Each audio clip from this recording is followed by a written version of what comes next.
اعوذ باللہ من الشیطان الرجیم بسم اللہ الرحمن الرحیم۔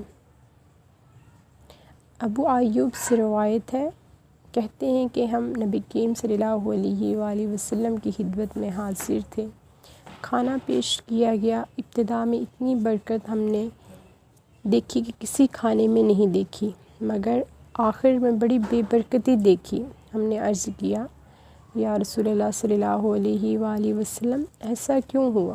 ارشاد فرمایا، ہم سب نے کھانا کھاتے وقت بسم اللہ پڑھی تھی، پھر ایک شخص بغیر بسم اللہ پڑھے کھانے کو بیٹھ گیا، اس کے ساتھ شیطان نے کھانا کھا لیا۔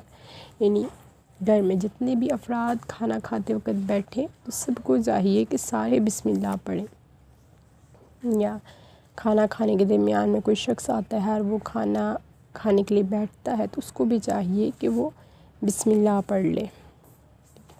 کوئی شخص اگر ایک بھی شخص کھانا کھانے کے دوران بسم اللہ نہیں پڑھے گا تو اس کے ساتھ جو ہے وہ شیطان کھانا کھائے گا، اس سے کھانے میں بے برکتی پیدا ہوگی۔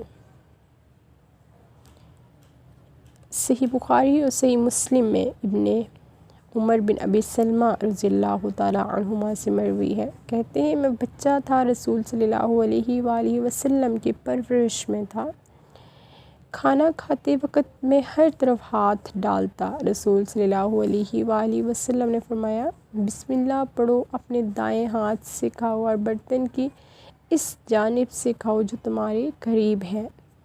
اس حدیث کا مفہوم یہ ہے کہ کھانا جب بھی شروع کیا جائے سب سے پہلے بسم اللہ پڑھ لینی چاہیے، دائیں ہاتھ سے کھانا کھانا چاہیے، اور پھر کھانا ہمیشہ اپنے سامنے، یعنی آپ کے برتن میں جو کھانا پلیٹ میں موجود ہے اس کے سامنے، آپ اپنے جو پلیٹ کا حصہ آپ کے سامنے ہے اس میں سے کھائیں۔ ہر طرف برتن میں ہاتھ نہیں ڈالنا چاہیے، یعنی ہر طرف سے کھانا نہیں کھانا چاہیے، کیونکہ ایک پلیٹ میں تو ایک جیسا ہی کھانا پڑا ہوتا ہے نا، تو اس لیے سنت مبارکہ کیا ہے کہ جو کھانا آپ کے سامنے ہے، آپ پلیٹ کا حصہ جو آپ کے سامنے ہے آپ اس میں سے کھانا کھائیں۔